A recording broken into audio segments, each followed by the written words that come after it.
¿Qué tal? Estamos nuevamente en otra emisión del Mundo desde el Sur, programa número 10. Soy Maximiliano Sbarbi Osuna desde Buenos Aires y como de costumbre estoy con Raimundo Greguar de Santiago de Chile. Hola Raimundo, ¿qué tal? Hola Maximiliano, ¿cómo estás? ¿Cómo estuvo el fin de año por allá? Muy bien, ya regresé de las vacaciones, estuve escuchando los dos programas que hiciste en soledad. Muy entretenido, por cierto, me acompañaron en las vacaciones y bueno, estoy muy contento de regresar al programa. Sí, un placer de nuevamente compartir contigo en este programa y fue una experiencia algo diferente hacerlo solo, pero obviamente es mucho mejor hacerlo contigo, así que bienvenido de nuevo y feliz año. Muchas gracias, igualmente, y bueno, si te parece empezamos con las noticias más relevantes de la semana. Destaco la reunión telefónica entre el presidente de Rusia, Vladimir Putin, y el presidente de Estados Unidos, Joe Biden, por la escalada de tensión que tiene Ucrania como teatro de operaciones. Biden amenazó a Putin que si no retira las tropas que se encuentran en la frontera con Ucrania, lo podría sancionar, sanciones económicas contra Rusia, a lo que Putin respondió que las sanciones serían un error porque podrían llevar a una ruptura definitiva, y también volvió a insistir con que la OTAN no se expanda hacia el este.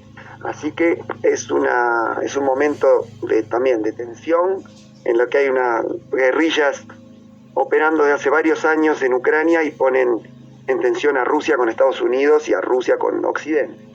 Sí, claro, un tema muy importante que hay que seguirlo. Y mira, ya que hablabas de Europa, quería comentarte que en Países Bajos habrá nuevo gobierno, después de creo 271 días de diálogo para formar el gobierno nuevo. Y lo que quiero destacar es que de los 20 ministros, en los 20 ministerios habrá 10 ministros y 10 ministras.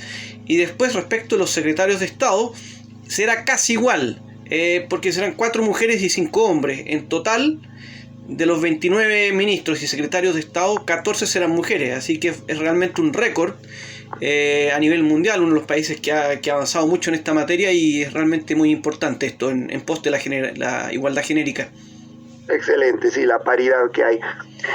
También en Afganistán hubo una gran manifestación porque desde que en agosto los talibanes volvieron al poder, se les congelaron al Banco Central afgano, se les congelaron los activos en bancos extranjeros, lo que produce que la crisis económica se profundice. Entonces la población salió a respaldar al gobierno, que es el gobierno que tienen, para que Estados Unidos desbloquee esos fondos y las sanciones, y para que reconozca finalmente al gobierno talibán para que puedan continuar con una vida normal con el dinero del Banco Central, que lo puedan usar de la manera más adecuada. Bueno, interesante ver lo que ocurra con el talibán allá en Afganistán. Y ya que hablamos de turbulencias, ¿no? Vámonos a Nicaragua, donde China anunció la apertura de una embajada, algo que no ocurría desde 1990, desde aquel año año en el cual la expresidenta Chamorro inició relaciones con Taiwán en desmedro de China, de la República Popular de China. Así que ahora que hace poco Ortega anunció que rompía con Taiwán y que reconocía solo la República Popular de China, después de 31 años volverá a tener una misión diplomática, una embajada en Nicaragua. Claro, otro país que rompe con Taiwán, que aparentemente está más aislado, pero respaldado militarmente por Estados Unidos, Japón, ¿no es cierto? Así es, ya se le quedan creo que 14 apoyos solamente. Claro. Bueno, creo que es muy importante el tema del avance del COVID en el mundo, no solamente en Europa, sino también en varios países, en América Latina, en México, por ejemplo, la suba de casos produjo que México, pese a que produce vacunas, también, por ejemplo, AstraZeneca la produce en territorio mexicano, esté utilizando de emergencia la vacuna cubana Abdala como dosis de emergencia por el feroz aumento de casos. ¿Vos tenés algo relacionado con el tema?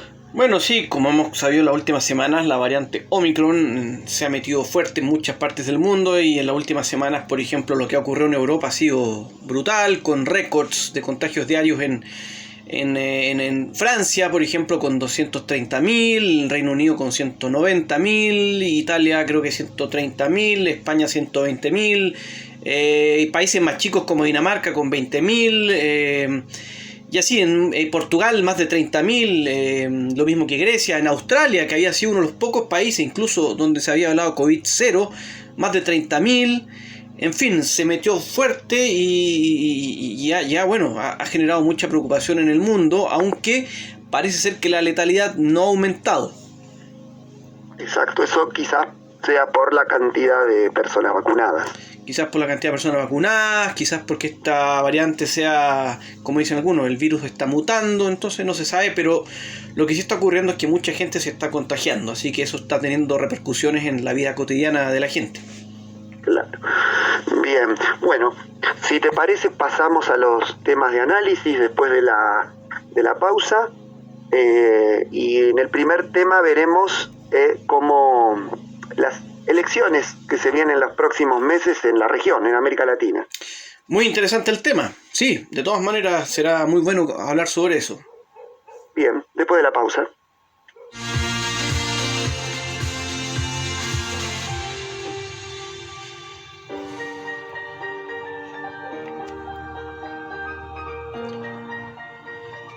Ya estamos de vuelta aquí en el segundo bloque del programa, y como adelantaba Maximiliano, vamos a hablar sobre elecciones en América Latina, pero ¿de qué específicamente?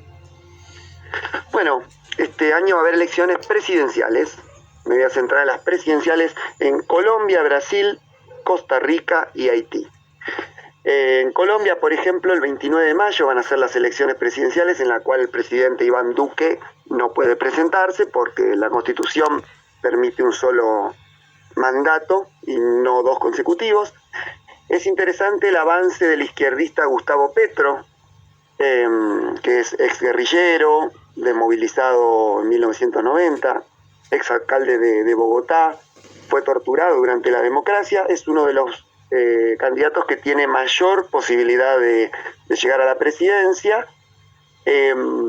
Lo que sucede es que tuvo que moderar un poco su discurso de izquierda, como han hecho varios candidatos, para no asustar al electorado, para no despertar fantasmas de comunismo y esos temas que se suele demonizar a veces a la izquierda, aunque sea moderada, se lo suele asociar con Cuba, con Venezuela, cuando quizás en su programa de gobierno no está a copiar esos modelos.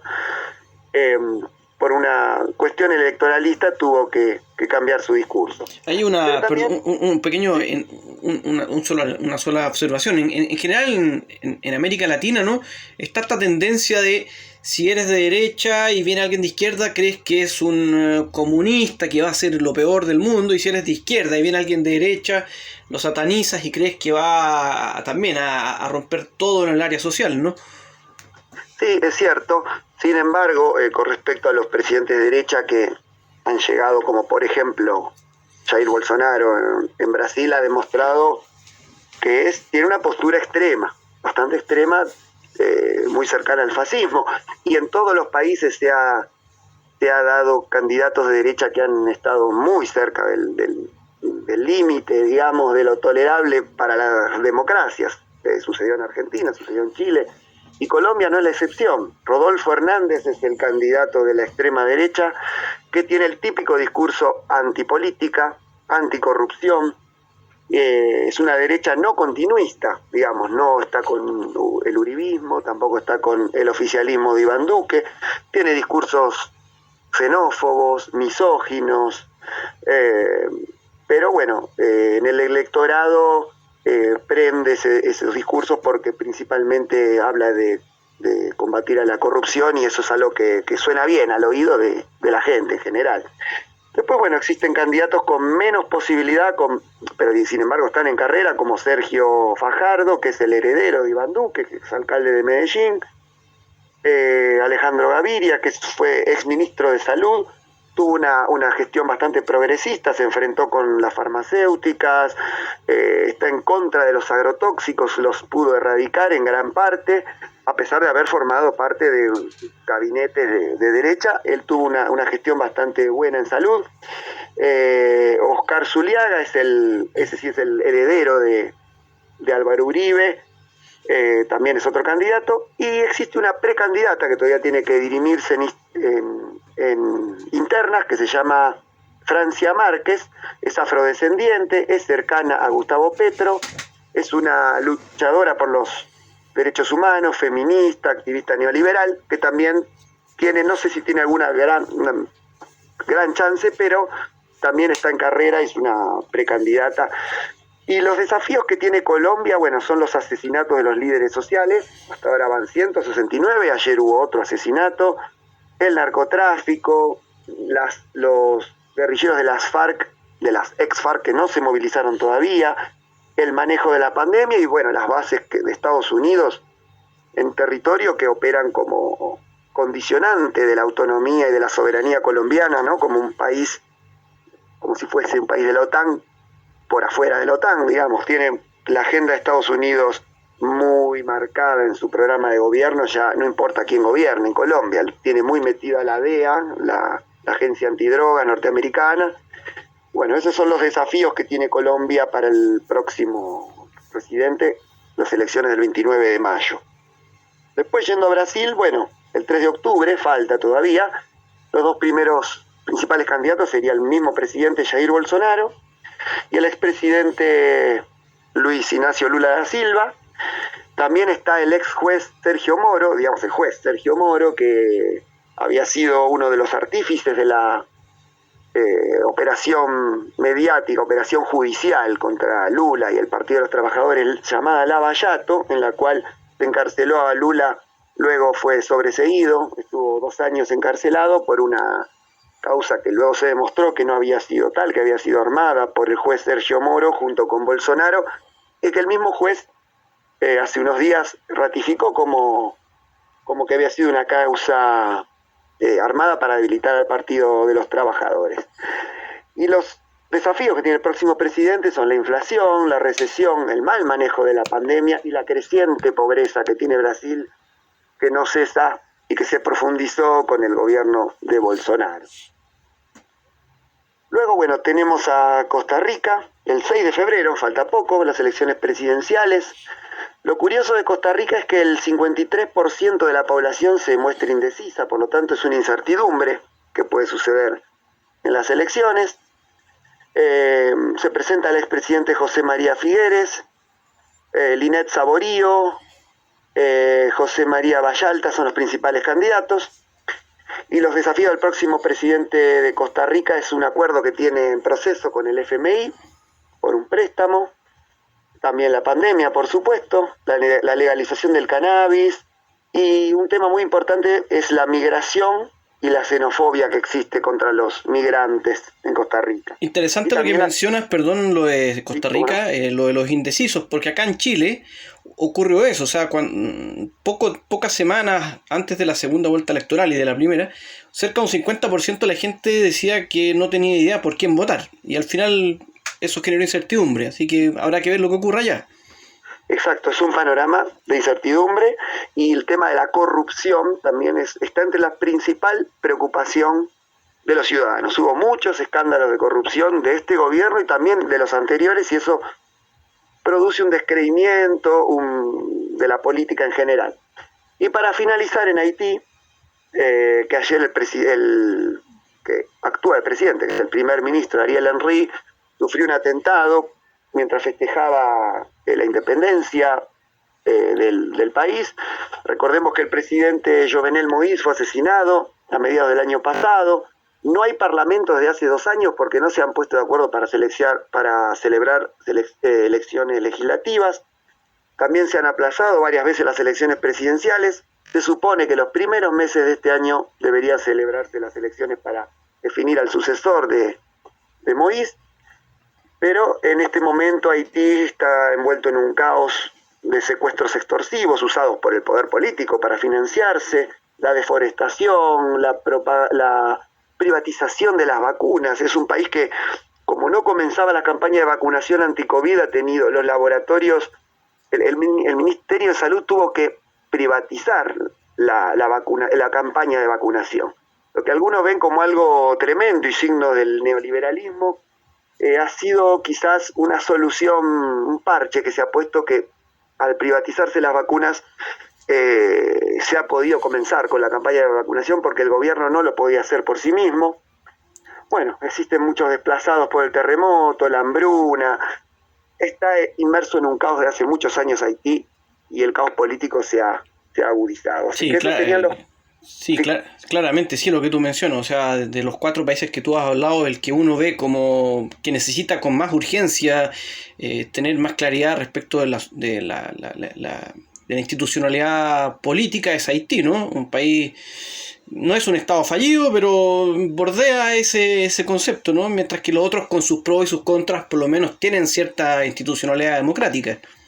claro, como decimos siempre desde este programa, Haití está pagando el precio de ser el primer país latinoamericano en independizarse y también la primera colonia de esclavos en alcanzar la libertad. No ha tenido paz ni económica ni social, tampoco militar, porque ha sido invadido varias veces y sometido a enormes deudas impagables a lo largo del siglo XIX, siglo XX, por la expotencia colonial Francia y también por Estados Unidos por su cercanía.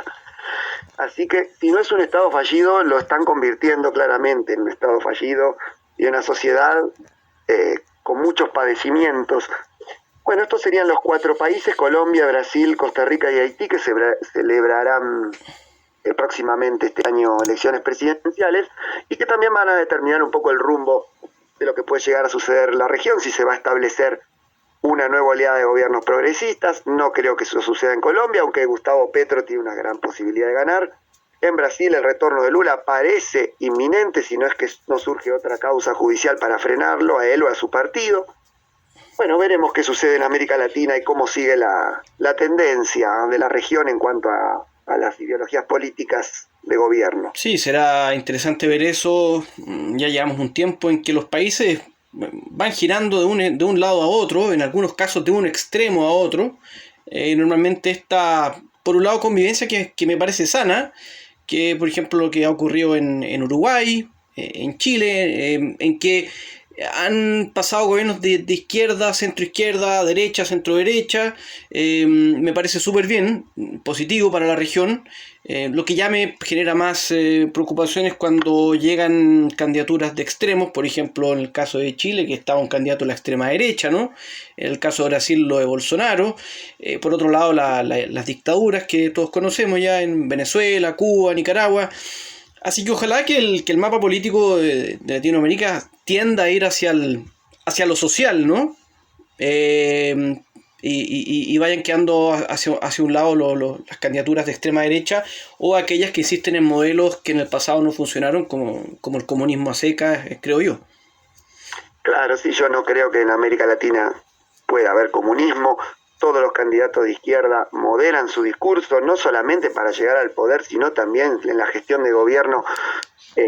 Son muy, en general, pragmáticos y pueden llegar a establecer, como sucedió en Argentina, un capitalismo quizás un poco con un rostro más social, con mayor redistribución, pero no deja de ser un gobierno capitalista. No sé si se ha visto, el modelo cubano no se ha visto replicado tanto, tampoco en Venezuela, es una discusión para otros programas. Sí. Pero lo que ha sido la primera oleada de gobiernos progresistas, tanto en Bolivia como en Ecuador, han sido gobiernos capitalistas. Los privilegiados siguen siendo privilegiados, no ha habido muchas expropiaciones ni reparto de la riqueza de manera radical. Entonces, bueno, es de esperar que si existe una nueva oleada, quizás sea más moderada, pero no se sabe si existe una nueva oleada de gobierno de centro izquierda. Vamos a ver. Es cierto eso lo que mencionas, ¿no? Que acá en Chile uno también ha escuchado esa crítica, que la izquierda muchas veces no ha sido una izquierda, sino que más bien un centro. Se le asocia en el fondo a un continuismo de las políticas de la centro derecha o la derecha. Lo cual por un lado habla bien porque son capaces de adaptarse, ¿no? De cambiar, pero por otro lado una crítica hacia la incapacidad de generar reformas sociales necesarias y profundas, ¿no? Exacto, eso creo que es una deuda de todos, eso, Sí. Tanto de la derecha como de la centroizquierda. Reformas agrarias o reformas sociales verdaderas que sean duraderas en el tiempo y que se sienten las bases de sociedades más igualitarias. Quizás es una deuda de todos los gobiernos. Sí, políticas de Estado permanentes en salud, educación, etcétera, etcétera. Así es. Bueno, Maximiliano, ha sido muy interesante este tema. y con esto ya estamos terminando este primer bloque. Y luego seguiremos con más. ¿Cómo no? Después de la pausa, entonces. Sí, después de la pausa estaremos con un tema interesante. Los vamos a sorprender. Así que vamos a la pausa y ya volvemos.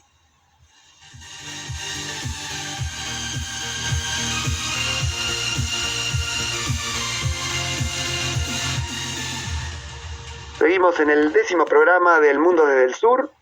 Estoy con Raimundo, que me acompaña, que tiene un tema de análisis que tiene que ver con un nuevo banco de desarrollo, puede ser, de los BRICS. Sí, mira, esto es una noticia bien interesante. Para quienes no conocen el tema, bueno, el BRICS es un grupo que se formó hace algunos años, ¿no? Integrado por Brasil, Rusia, India, China y Sudáfrica. De ahí su nombre BRICS, toma la primera letra de cada uno de estos países, ¿no? Originalmente era el BRIC y después pasó a ser BRICS, ¿no es cierto? Claro, con la incorporación de Sudáfrica. Exactamente. Y resulta que el 2012, en una de las cumbres, en la cumbre del BRICS, se generó la idea de por qué no hacer una iniciativa nueva que nos permita apoyar a los países de economías emergentes, a los países subdesarrollados.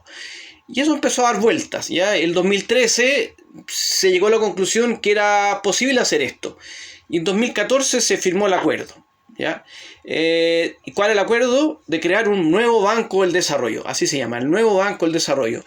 En 2016 esta iniciativa ya estaba totalmente operacional. O sea, ya estaba operando con toda normalidad. ¿Cuál es el objetivo principal de este nuevo Banco del Desarrollo? Básicamente generar recursos para infraestructura y proyectos de desarrollo sustentable en los países del BRICS, pero también, ojo, en países que estén en vías de desarrollo, en economías emergentes, o también en países subdesarrollados. Claro, pero que no, incluso llega a miembros que no son, a países que no son miembros del BRICS. Exactamente, la idea es, en el fondo, es apoyar está enfocado en el BRICS, pero la idea es apoyar a los países que como estos miembros del BRICS, no son países desarrollados plenamente. Para eso se generó un fondo de 100 billones de dólares. Es interesante el monto. Los países aportantes son los 5 del BRICS. Exactamente.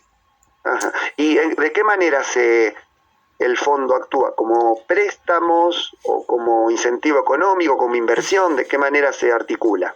Bueno, lo primero es que se pone en el foco, primero, esto interesante, en la moneda local, ¿ya? O sea, las operaciones no se hacen con moneda como podría ser el dólar, el euro, ¿no? Sino que todo esto se hace con la moneda local.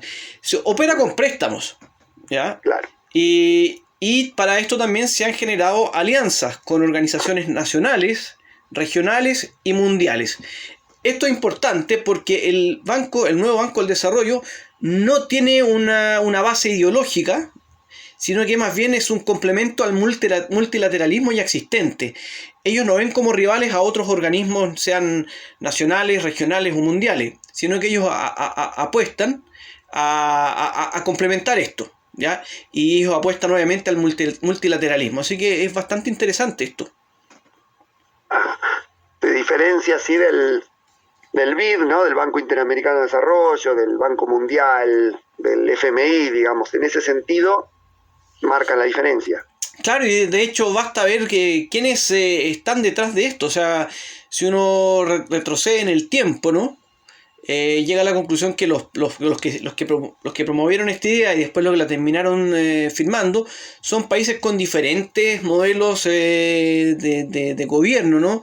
Y con diferentes ideologías. O sea, China, que es comunista, ¿no? Comunista comillas, porque hemos visto que se ha abierto al capitalismo, pero es muy distinto a lo que uno podría encontrar en Rusia o en Brasil. O sea, y eso es muy bueno, porque como decía, está orientado a hacer un complemento. Para eso, además hay que destacar que, por ejemplo, para tener una noción de lo que está ocurriendo, a fines del 2019 ya se habían gestionado 53 proyectos equivalente a 15 billones de dólares en costos. Así que esto está operativo, esto está funcionando, y la mayor demostración es que en septiembre de este año se admitió a Emiratos Árabes Unidos, Bangladesh y Uruguay como miembros, y ahora, hace poquito, a fines de año, en diciembre, se admitió a Egipto. Claro. Así que se suma ¿Estos son países que han recibido préstamos o aún no? ¿Son miembros, participan, pero todavía no recibieron préstamos? Mira, yo estuve revisando por lo menos de los últimos años, no han recibido. Uh-huh. No sé si ya más atrás no, pero los últimos 2-3 años no. Claro. Pero es interesante porque entre un país emergente como Emiratos Árabes Unidos, un país desarrollado, otro más pobre, uno que es pobre como Bangladesh, ¿no? Muy pobre. Uruguay, que es un país admirado por lo que hemos hablado, un país que tiene una institucionalidad democrática, donde las desigualdades son mucho menores que las que uno ve en América Latina, y Egipto, que es un país con grandes desigualdades, pero que es una potencia en África y que se espera que en las próximas décadas sea un país con un PIB cada vez mayor.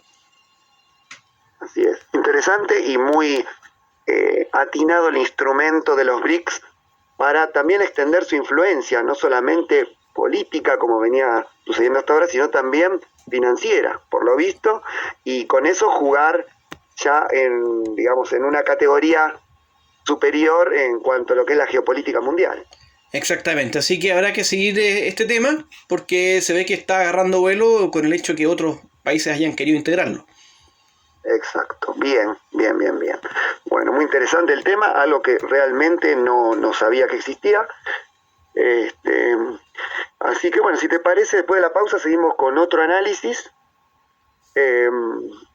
Resulta que Francia retiró las tropas de Malí y parece que se está metiendo Rusia y hay una gran lucha geopolítica. Si te parece, analizamos ese tema. Muy interesante, así que ahora nos vamos a la pausa y a la vuelta estaremos con ese tema. Exacto, adelante.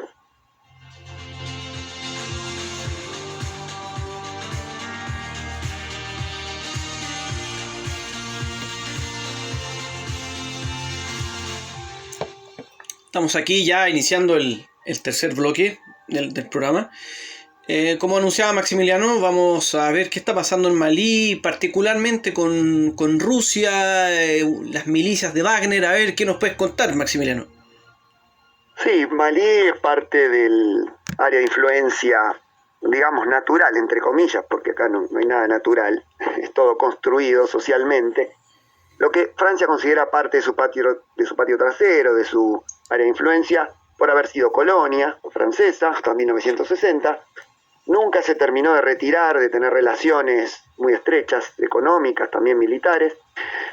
Sin embargo, en 2012, cuando hubo un avance del yihadismo, de las milicias islámicas, de Al-Qaeda, en el norte de Malí principalmente, como consecuencia también de la caída de Muammar Gaddafi en Libia, muchos grupos islamistas tomaron las armas abandonadas por Gaddafi, y también un grupo de Tuareg, ¿no? De esos habitantes nómades de lo que es el Sahel y el desierto del Sahara, han tomado el norte de Malí. Malí se vio desbordado militarmente, entonces pidió ayuda a Francia, que envió 5.500 soldados en 2013 en una operación militar llamada Operación Barkhane, que acaba de poner fin, acaba de retirar esas tropas, está en proceso de retirada.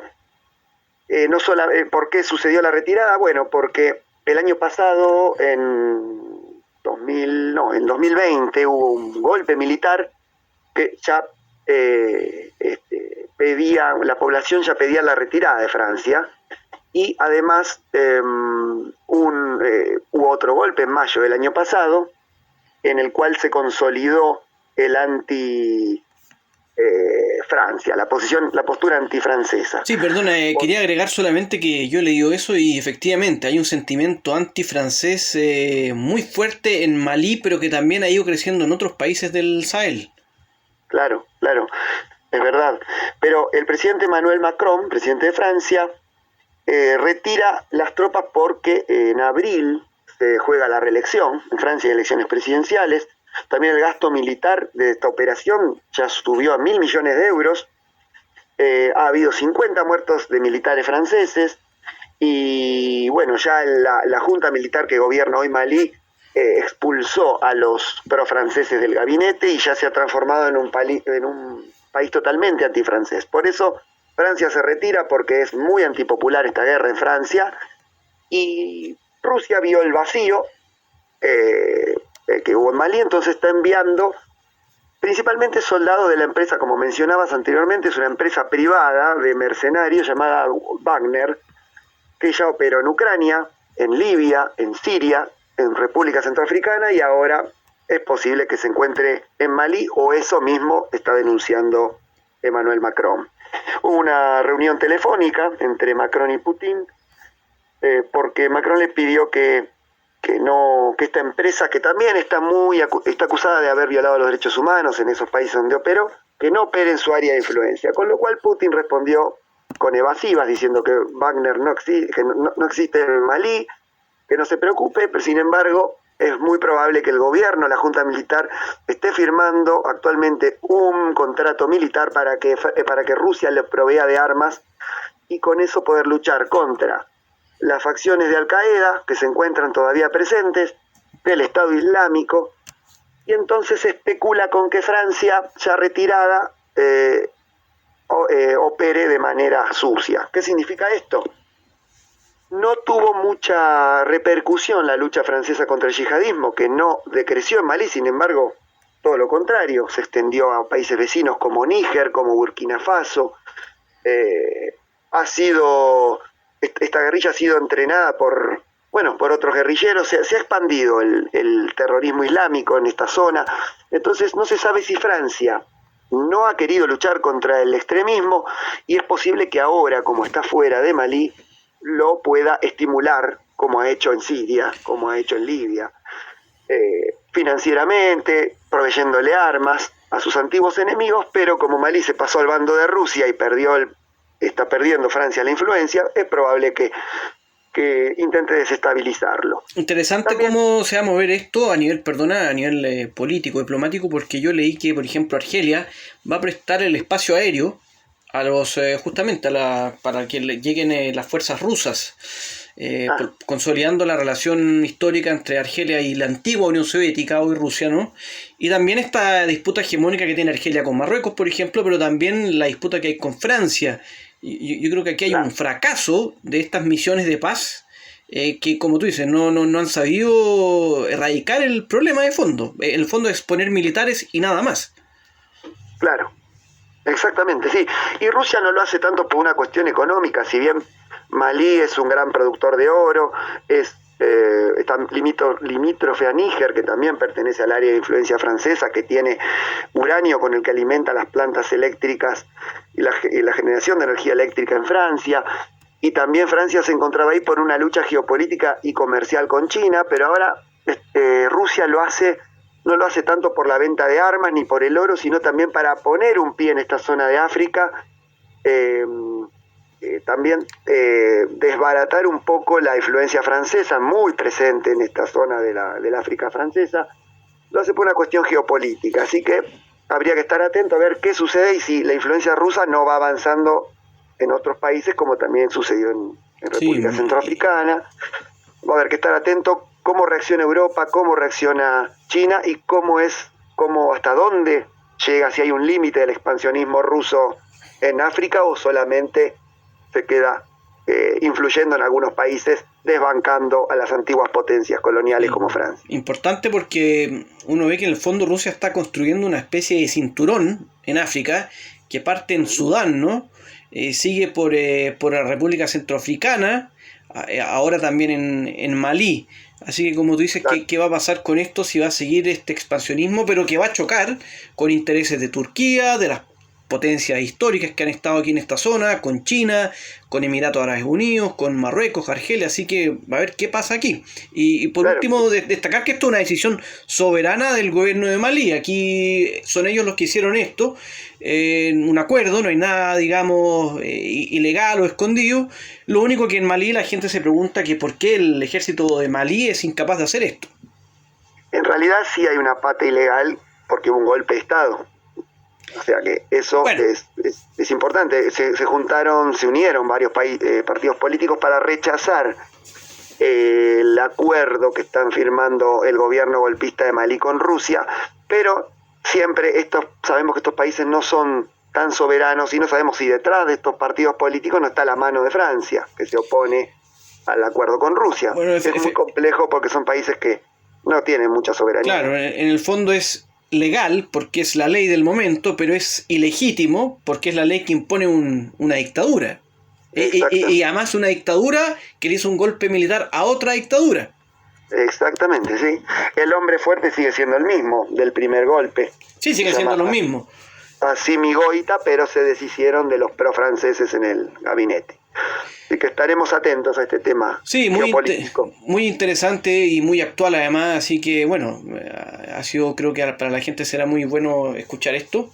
Y ya con esto terminamos este tercer bloque y nos iremos a la pausa porque después tendremos otro tema, ¿no? Exactamente, estarás a cargo de un tema en el que sos experto, Sudán. Sí, a la vuelta estaremos hablando un poco de lo que está ocurriendo en este importante país del Cuerno de África. Bien, adelante entonces. Nos vamos a la pausa.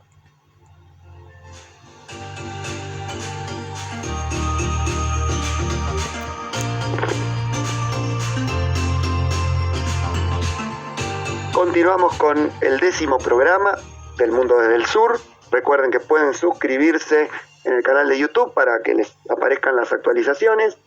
Y ahora, Raimundo, contanos, Sudán es un país que no nos da respiro. Todo el tiempo hay noticias importantes. Bueno, sí, lamentablemente, como tú dices, Sudán no nos da respiro. A uno que le gusta analizarlo está súper bien, pero pensando en el tema humano es dramático, ¿no? Hemos visto, mira, antes de mencionar lo que ahora ocurrió, voy a hacer un breve recordatorio de lo que ha pasado en los últimos meses. Voy a primero empezar un poquito antes, que recordar que en 1989 Omar al-Bashir, un militar, realizó un golpe de Estado y se quedó en el poder durante 30 años, la verdad, 30 años, hasta que en abril de 2019, luego de semanas de muchas protestas, los militares sacaron a Omar al-Bashir. A partir de entonces empezó esta nueva etapa en Sudán de inestabilidad, ¿no? Y comenzó con un consejo militar de transición que quedó con el poder.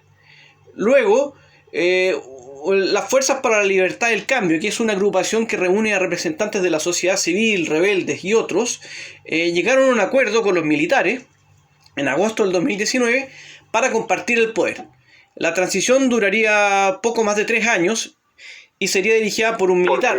Recuerdo que recuerdo que los militares no cedían el poder a los civiles y hubo muchas protestas por ese tema. Claro, en el fondo la idea era que se fuera Omar al-Bashir, pero para que llegara una democracia real. Y al final llegaron a un acuerdo, se iba a establecer un consejo soberano que en los primeros 21 meses iba a ser dirigido por un militar y en los siguientes 18 meses por un civil, ¿ya? Y esto se consiguió, se logró. Sin embargo, en septiembre del año pasado hubo un intento golpe de Estado. Decían que detrás de ellos estaban los antiguos colaboradores o seguidores de al-Bashir.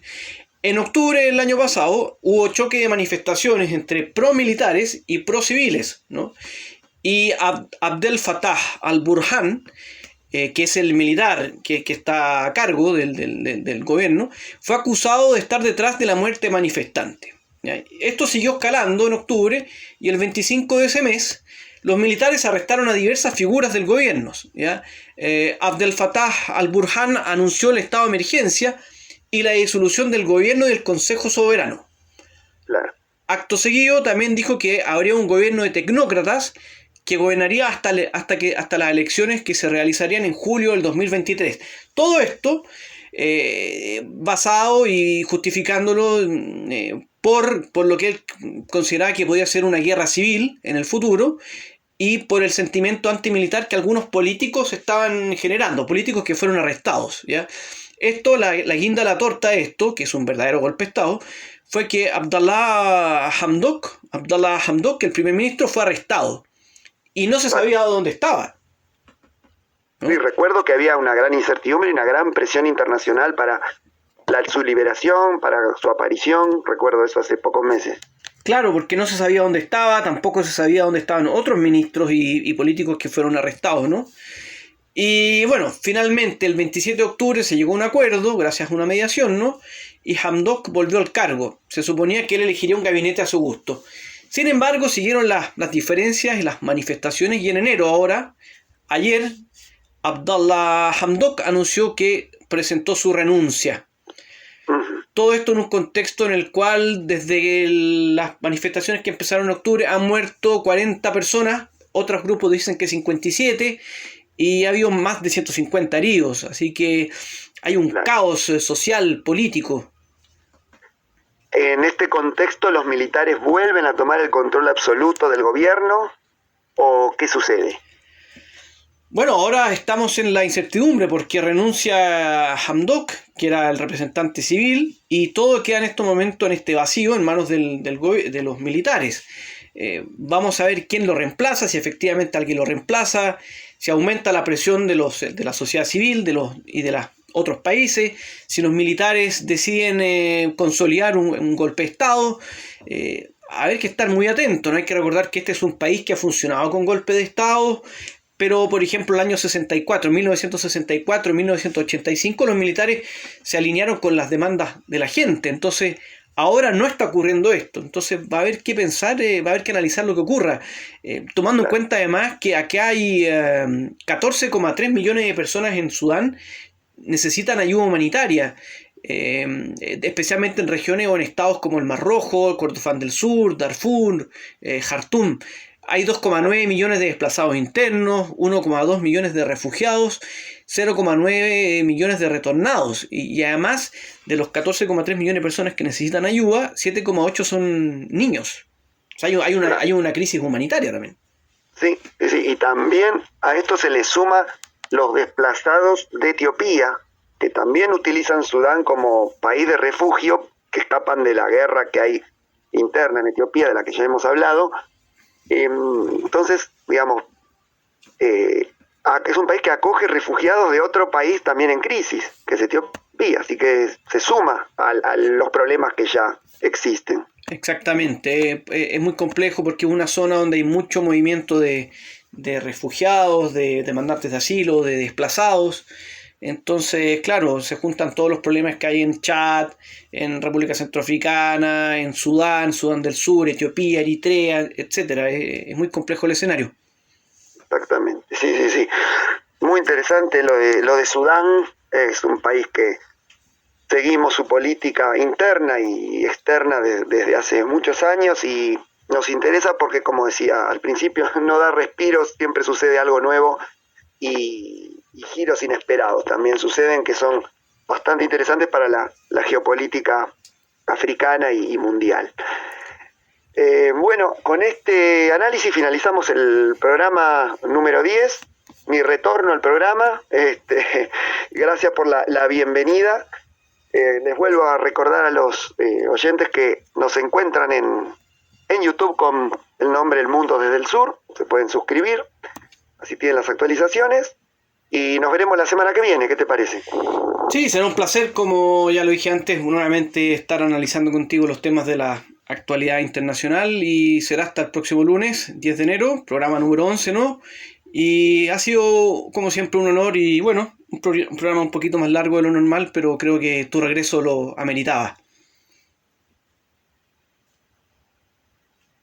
Y complejos de analizar y de desmenuzar para comprenderlos mejor. Espero que se hayan podido comprender mejor y que hayamos podido aportar a eso, ¿no? Exactamente, para eso hacemos este programa. Exactamente. Bueno, nos vemos la semana que viene entonces. Saludos a todos. Hasta la próxima, buena semana. Chao, chao. Chao.